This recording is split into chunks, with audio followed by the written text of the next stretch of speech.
This is the Daily Market Rundown live from the Tradelo trading floor. It's February the 24th. Some highlights from today's show. We're going to discuss German election outcomes. The US is now staging a growth scare, and the Russel enters bearish technicals.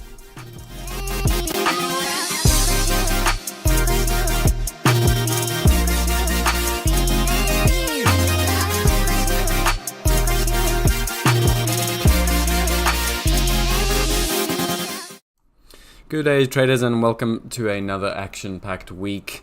Let's get started and talk about some of the overnight moves. So we had a little bit of a gap up in the US equity indices. No doubt that was off of the back of perhaps what was a German election that was not scary. I think that's the way to look at it. We kind of got the outcome where the market was not going to necessarily be frightened by more of the same type of policy, which is a center leaning policy. So that being said, let's get stuck straight into it. Let's talk a little bit about some of the German outcomes, as well as, of course, what you can expect over the course of the next couple of sessions. Now, the key takeaway, of course, is that the CDU won the election. They won it with 28.5%.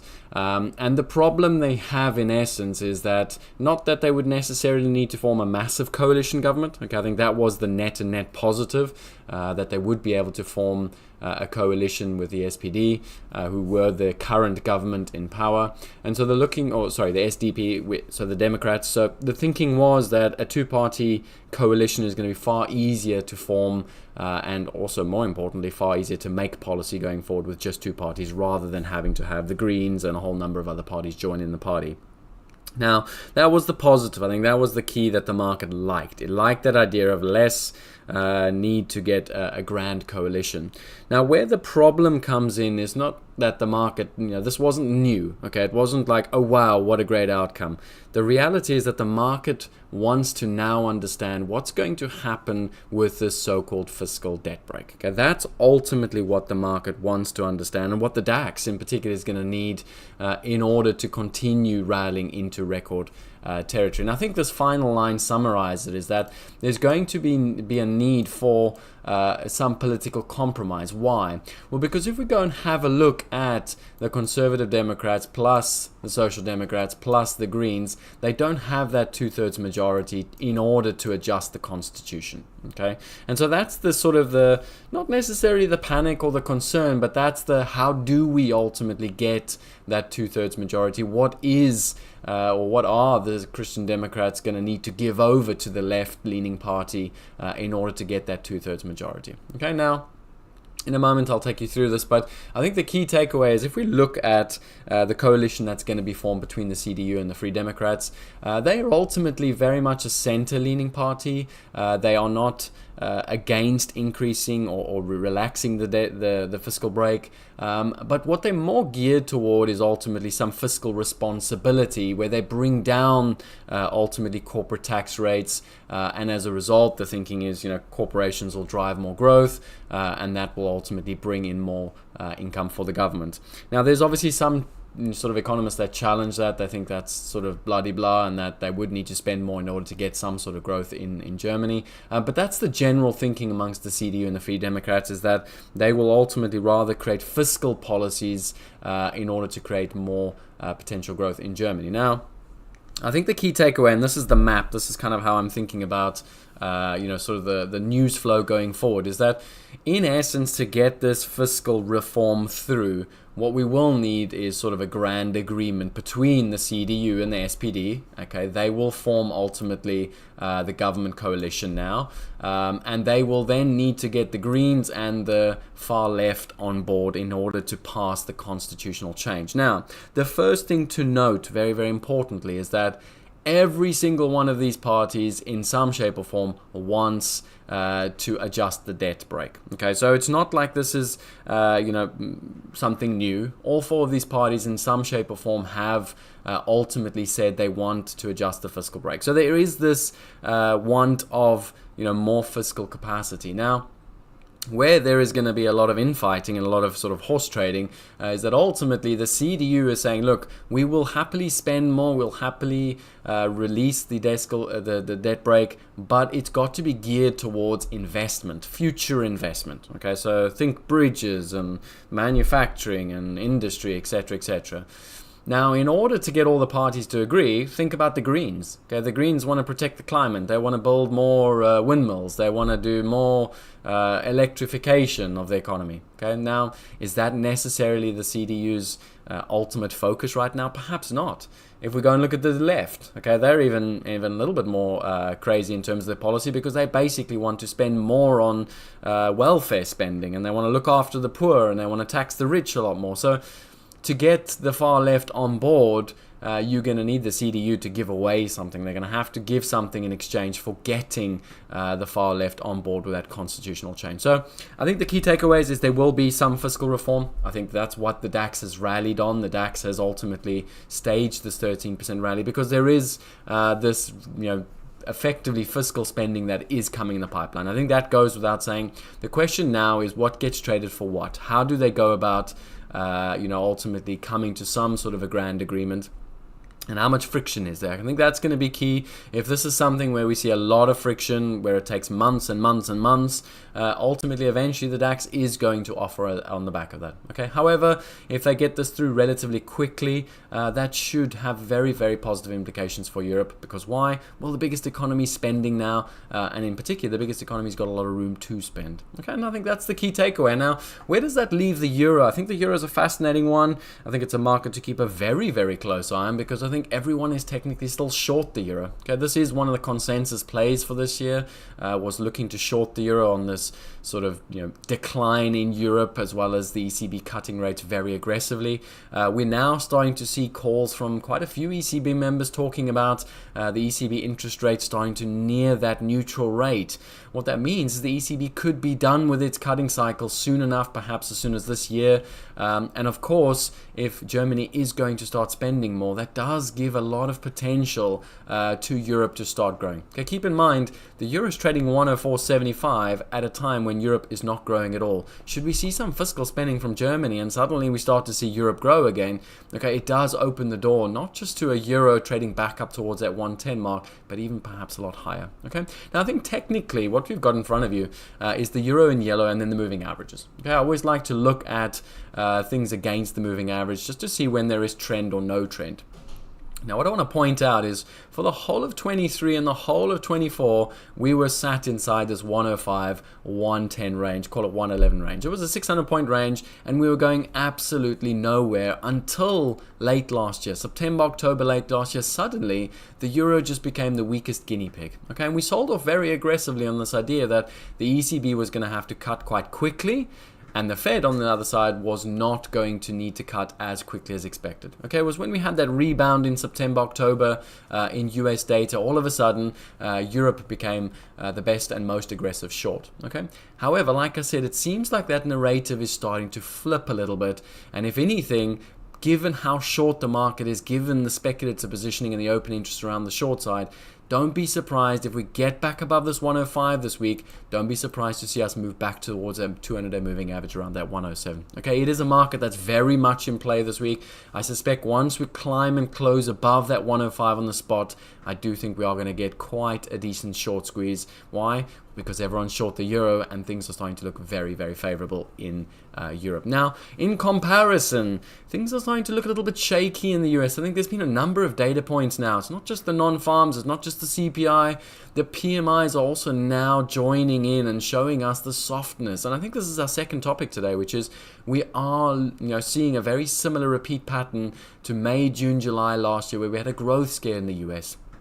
Now, the latest data point came in the form of the PMIs on Friday. It was the market PMIs, the PMI S&P from the private institution that does the PMIs. Now, this is a front runner. It does come before the official PMIs that we get from the US government, but this is a very handy indicator and a leading indicator of what's happening in growth in the manufacturing and services sectors. Now, what to pay attention to is notice how over the last two prints we've had these really, really significant drop-offs. Okay, we've had two very, very significant drops, not small drops. Okay, that's a 5-point drop, and then again another 4-point drop. Now, if you go look back in history and you go look back at when we have quite a lot of volatility volatility in the PMIs, typically that does showcase to us the potential for some form of a growth scare. Okay, it's a sudden slowdown going on in the S&P services data, and typically we know the US economy is massively services driven. So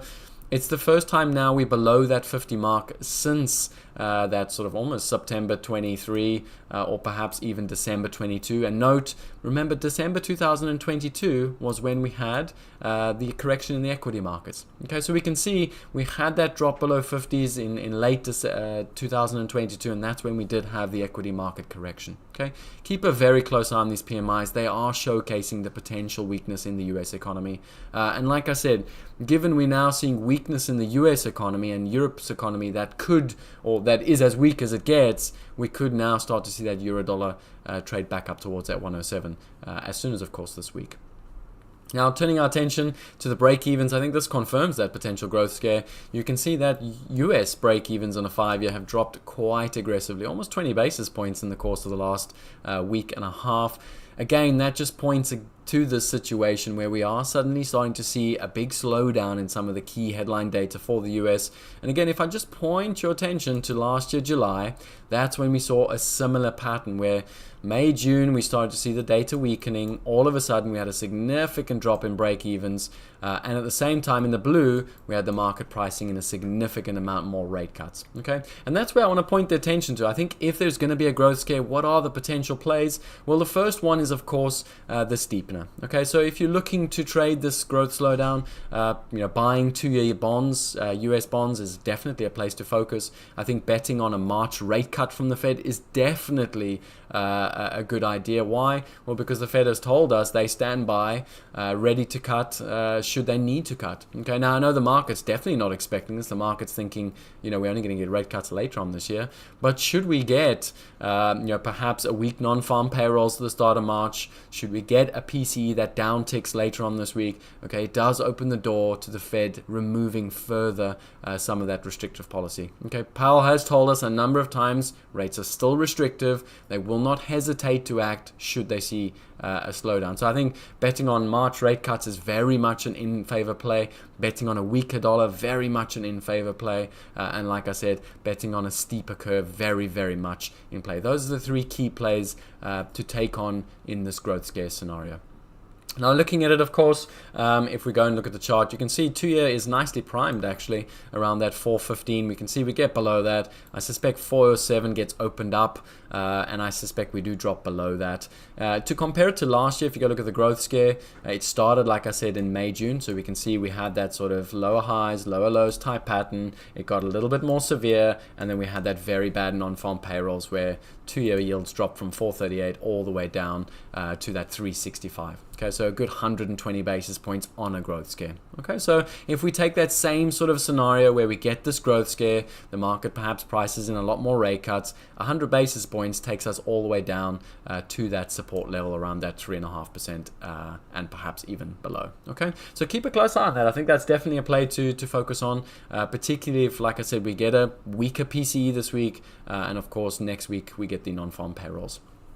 Now finally, the Russel is very much the one to pay attention to as well. From an equity standpoint, this is always going to be the easiest market to trade in a growth scare, and there's a number of reasons why it is effectively the most closely correlated to the US economy. If we go look back at that growth scare scenario that we had, of course, over the course of last year, it started when we were trading that 2300 level, and you can see we traded all the way down to 2000. Okay, so a good 300-point correction, call it roughly a 12% correction in the Russell in a course of 3-4 sessions. Okay, so that's kind of where you want to start taking aim if we do get this little growth scare scenario. Now, from a technical standpoint, I think the Russell has proven that 2300 remains intact. If for some reason the market just likes that 2300, we've now broken below those lows that were made sort of in Feb. We're now targeting a break of that January low. I suspect we get below 21 2150, it does open the door back towards that 2000 level of support. Why is it support? Well, we can see the market resisted it for most of 23.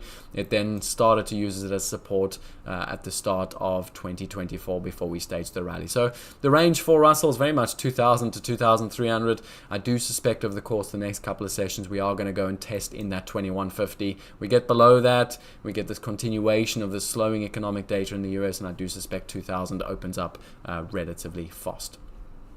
All right, then let's turn our attention, of course. We've got a number of things happening this week. It's quite a big week in terms of data. We start off, of course, with the fact that we get NVIDIA out on Wednesday. I think that's going to be closely watched in terms of, not because NVIDIA is necessarily the thing that's driving the markets for right now, but because sentiment is quite weak right now. Okay, I think Friday scared a number of participants. It kind of caught a number of people, including myself, a little bit off guard.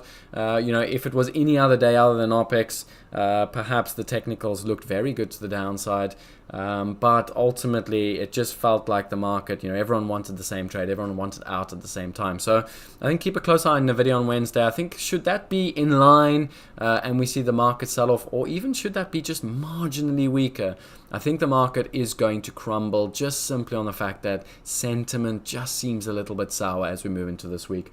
That being said, of course, we've got a number of gaps to contend with today. Typically when we do have these gaps, the market will sort of grind its way all day up higher. Does that mean the trend has flipped? No, of course not. I think Friday was a very important marker for the markets. I think today we should get some form of a grind higher day, but at some point we will roll back over and test in and fill up those gaps. Of course, we also have got month end this week, as well as PC on Friday, which is something that's going to be very closely watched by the Fed. And then finally for Europe, we've got those CPI data points starting on Thursday and Friday. Now those matter because, like I said to you, I think the euro needs a catalyst. I think it needs something of a reason to now stop out a lot of those shorts, and I think that catalyst comes perhaps on Friday, or perhaps even starting on Thursday with the Spanish CPI. So keep a close eye on that, because I think that could be the beginning of a decent rally, not just in the euro, but I suspect in most of the dollar crosses. Like I said, if we are going to get a US growth slowdown, the key plays are going to be long a steep and a long a rate cut perhaps in March, and of course short the United States dollar. That's it for then today. If there are any other questions, do post them in the Discord channel. Otherwise, as always, manage at risk, go make some money.